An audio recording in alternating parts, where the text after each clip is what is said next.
There are no paintings of them, no sculptures that survived, just descriptions in texts written by people who never met them. And what we know is this: they were children, twins actually, a boy and a girl born in the same hour. And there was another girl too, older, from a different father. And they grew up in a palace by the sea, where the air smelled like salt and spices, where servants moved quietly through hallways carrying trays, where their mother wore jewelry that caught the light in ways that made people stop talking when she entered a room. And none of this seemed unusual to them, because it was just how life was, just the daily shape of existing, waking up, eating meals, learning languages, playing games that children play regardless of whether they live in palaces or anywhere else. The twins were maybe 6 years old when things started changing. The older girl was 10, old enough to notice the tension, the way adults spoke in lowered voices, the way her mother's face looked tired even when she smiled. And children notice these things even when they don't understand them, even when nobody explains.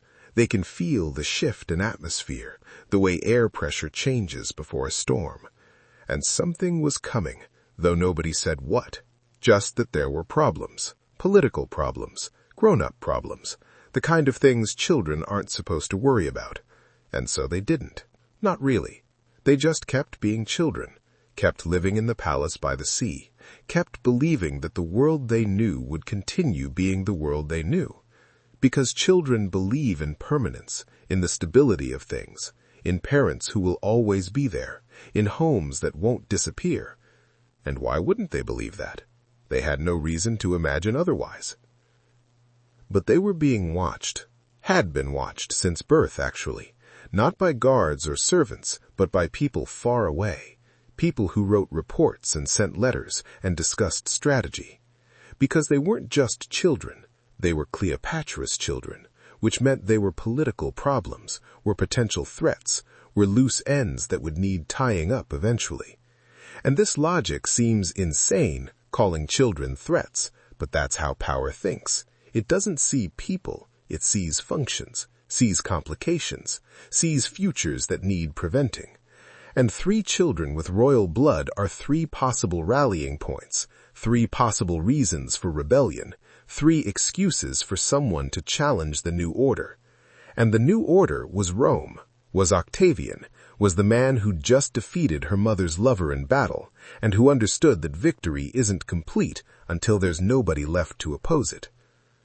Her mother knew this, must have known this, must have understood what was coming, and maybe that's why she did what she did, not out of despair or drama or any of the romantic explanations people prefer, but out of calculation, out of the cold knowledge that she was out of options and her children were about to become bargaining chips, were about to be dragged to Rome and paraded through streets and used as props in someone else's triumph. And maybe she thought dying would protect them somehow, would make Octavian show mercy, would make her children witnesses rather than participants. But that's not how it worked.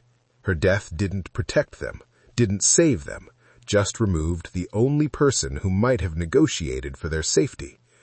And they found her body in her rooms, dressed carefully, arranged carefully, still beautiful even in death.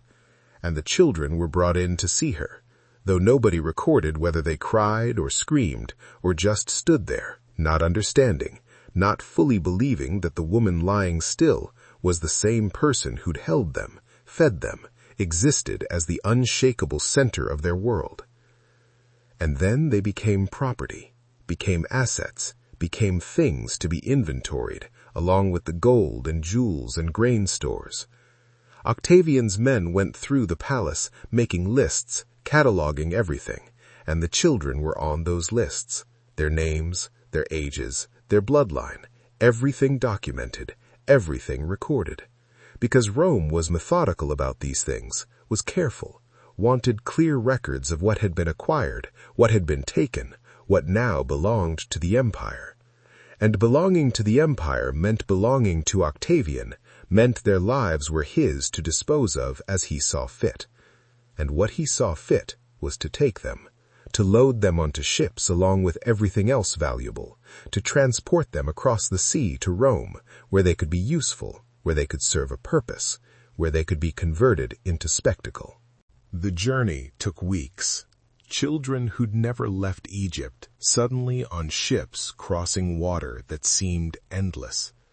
And they were kept together at first, the three of them, guarded but not imprisoned, treated carefully because damaged goods are less impressive.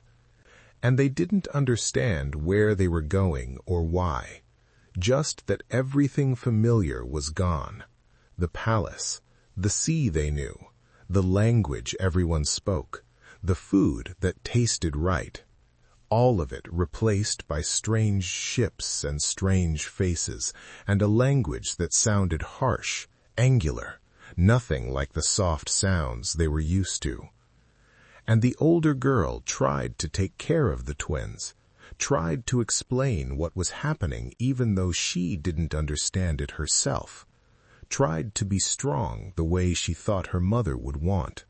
But she was 10 years old, just a child herself, and the weight of being responsible for 2 younger children while the entire world dissolved around her was more than anyone should carry, especially someone who still believed that adults would eventually fix things, would eventually explain that this was all a mistake, would eventually take them home.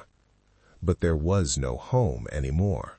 The palace was being emptied, stripped, converted into Roman administrative buildings, and even if they'd been allowed to return, they'd find nothing recognizable, nothing that remembered them.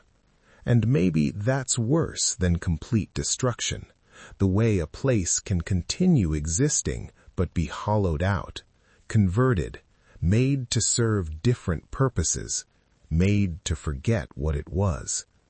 And they arrived in Rome in summer, the city hot and crowded and overwhelming, and they were taken to a house, not imprisoned exactly, but not free, a house where they'd be kept until they were needed, and needed meant the triumph, meant the parade, meant the day when Octavian would display everything he'd conquered.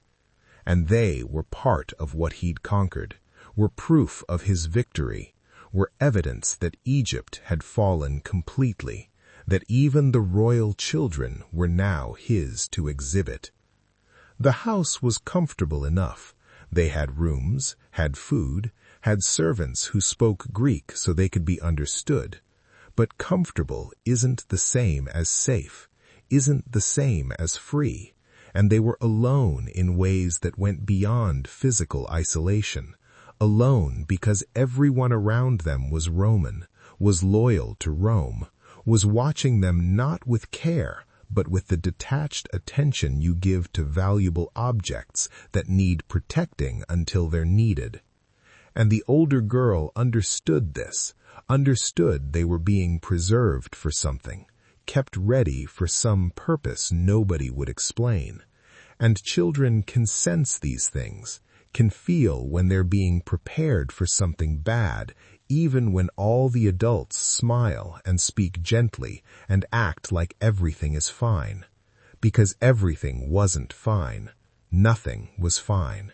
And the not knowing was worse than knowing. The waiting worse than whatever was being waited for. The triumph was scheduled for August, months away, time for Octavian to plan the spectacle properly, to construct the narrative, to build the floats and commission the artwork and organize the procession. And triumphs were theater, were carefully choreographed demonstrations of power, were how Rome reminded itself and everyone watching that Rome was inevitable, was unstoppable, was the only possible outcome.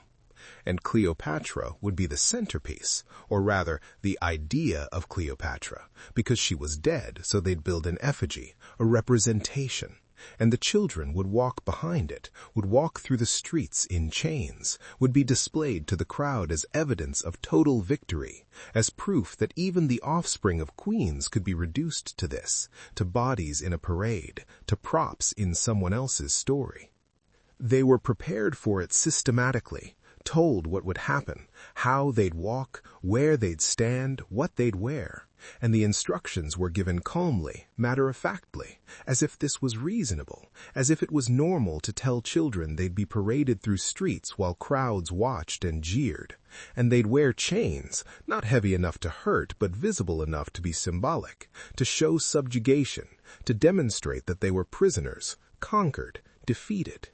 And the older girl asked questions at first, asked why, asked if they had to, asked if there was another way.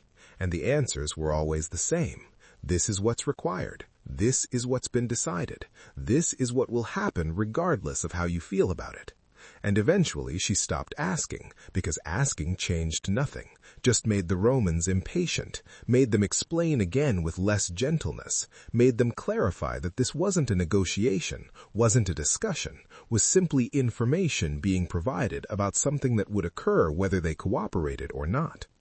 The day came in August. The city was decorated, was festive, was celebrating conquest, and they were dressed in fine clothes, expensive clothes, because poverty wouldn't be impressive, wouldn't demonstrate the value of what had been taken, and they were brought to the staging area where the procession was forming, where soldiers were lining up, where the floats were being positioned. And there were other prisoners too, captured soldiers, captured officials, people who'd fought for Egypt and lost, and everyone was being arranged in order, in sequence, in the careful organization that made the triumph legible, made it tell the story Octavian wanted told.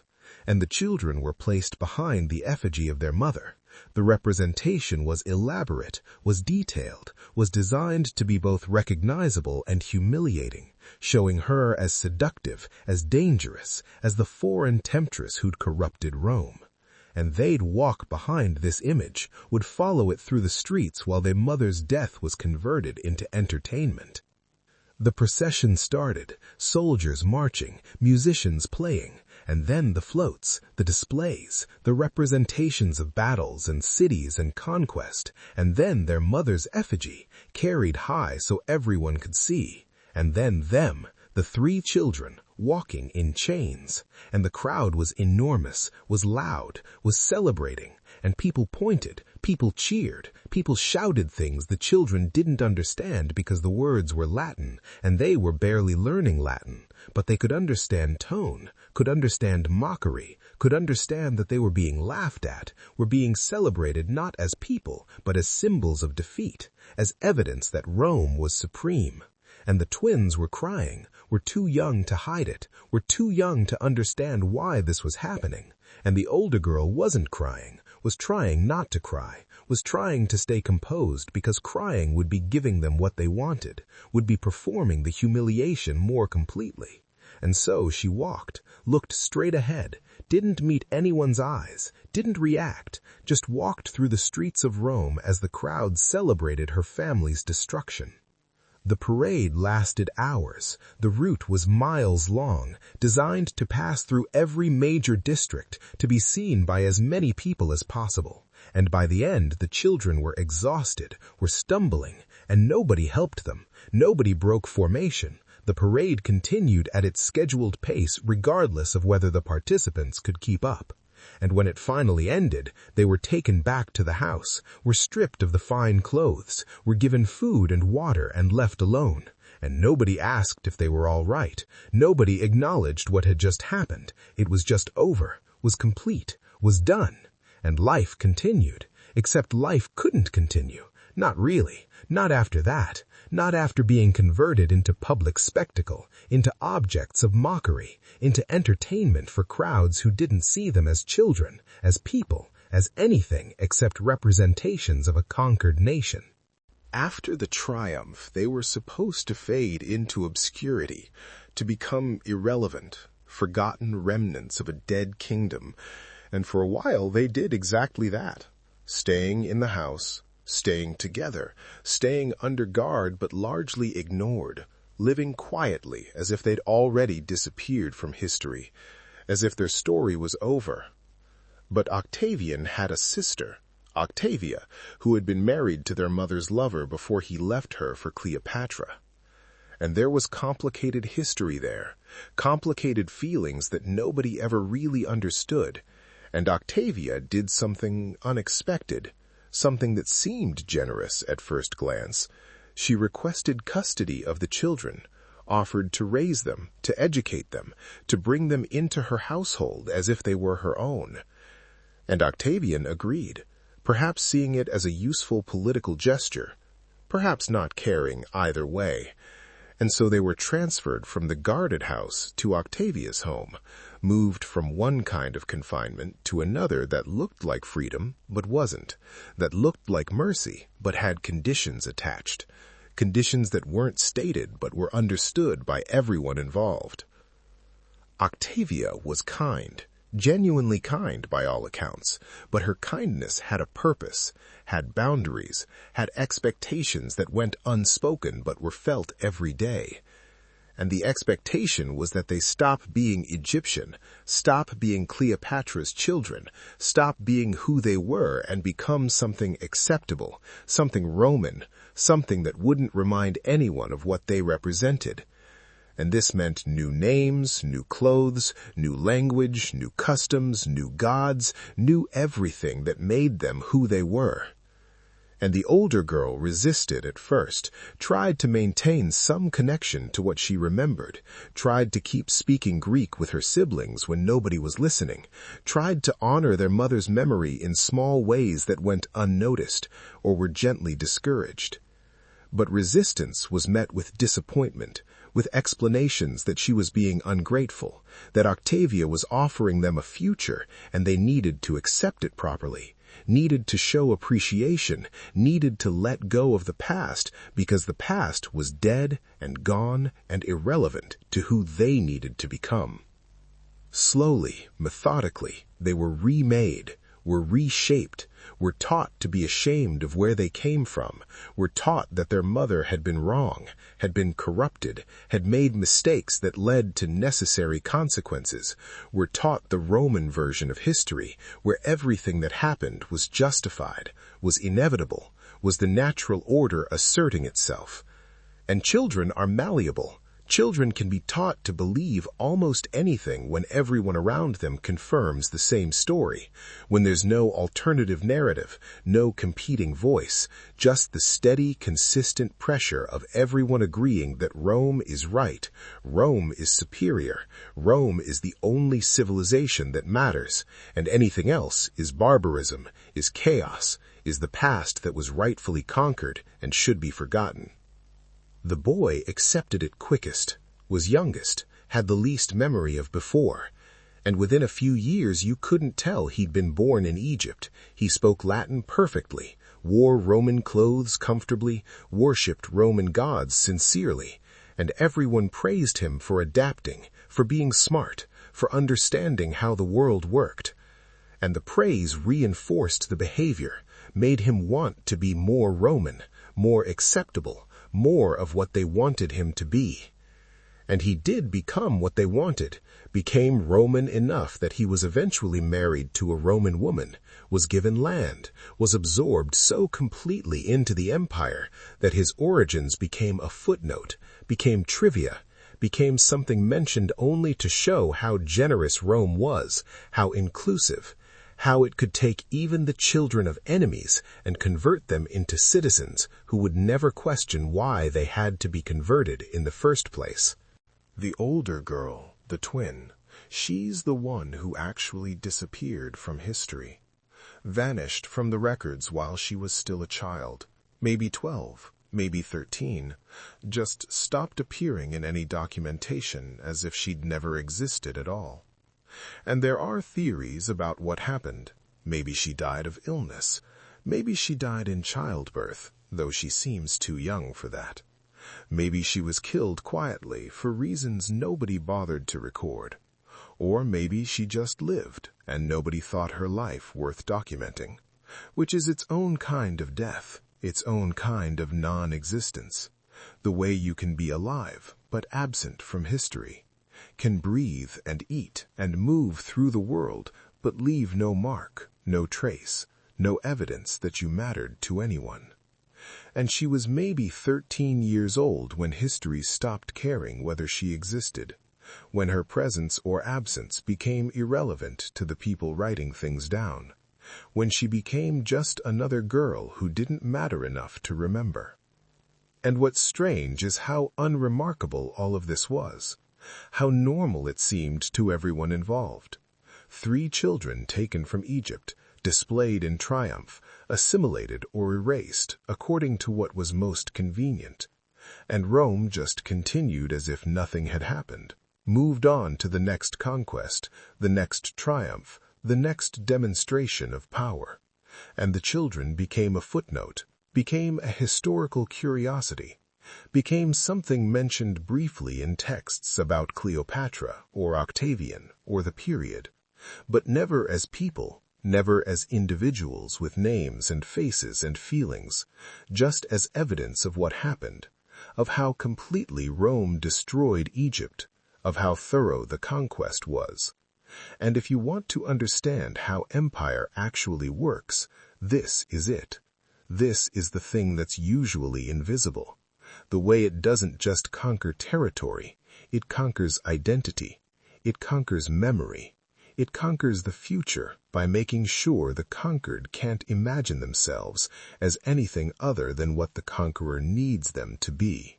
The boy lived longest, had land, had status, had children who spoke only Latin, who knew nothing of Egypt except as a place on maps, a name in stories, something distant and foreign that had nothing to do with them. And he died old, died comfortable, died having shed everything that came before Rome like a skin that no longer fit, like a language he'd forgotten how to speak. And maybe that was the price. Maybe survival meant becoming someone else entirely, someone who could walk through Roman streets without anyone seeing the ghost of who he'd been, without anyone hearing the echo of a different language in his voice, a different rhythm in his step. And he paid that price, willingly or unwillingly. It doesn't matter now. What matters is that he became what they needed him to become, became Roman so completely that even he might have forgotten what it felt like to be anything else. The older girl's children, if she had them, grew up Roman, grew up thinking of Egypt as a place their mother came from, a fact like where someone was born, like what color their eyes were, something mentioned occasionally but without weight, without consequence. And maybe she told them stories when they were young, stories about the sea, about the palace, about their grandmother who was a queen. But children hear stories, as entertainment, as things that happened long ago to people they'll never meet. And as they grew older, the stories stopped being told, stopped being remembered, stopped mattering, until Egypt was just a word, just a place on a map, just something their mother mentioned sometimes with a look in her eyes they couldn't understand, a look that meant nothing to them because they'd never known anything different, never known what it was to lose a world. The land continued. People farmed the same fields, sailed the same river, worshipped in the same temples but with different names, different rituals, different understandings of what the gods wanted. And slowly, over years, over generations, everything changed without anyone noticing, without anyone marking the moment when Egypt stopped being Egypt and became just another part of the empire, just another province sending grain to Rome, just another place where people lived Roman lives under Roman laws, speaking Roman words. And the old ways faded, the old stories were forgotten, the old gods were absorbed into new ones, until nobody could remember what had been there before, what had been lost, what had been erased to make room for what came after. The triumph became a date in history books, became a paragraph in biographies of Augustus, became something students memorized for exams and then forgot. And the children are there in the paragraph, are mentioned briefly as having walked in chains behind their mother's effigy, as having been part of the spectacle. And that's all. That's everything. That's the sum total of their existence in the record. 3 sentences maybe 4, just enough to prove a point, just enough to show how complete the victory was. And nobody reads those sentences and wonders what they felt. Nobody reads those sentences and imagines the heat of the Roman sun on their faces as they walked. Nobody reads those sentences and hears the sound of the crowd cheering their own humiliation, because that's not what history is for. History is for facts, for dates, for victories, not for children who were turned into symbols before they even understood what symbols were. Somewhere in Rome there are walls that stood when they walked past, stones that heard their footsteps, and the stones remember nothing.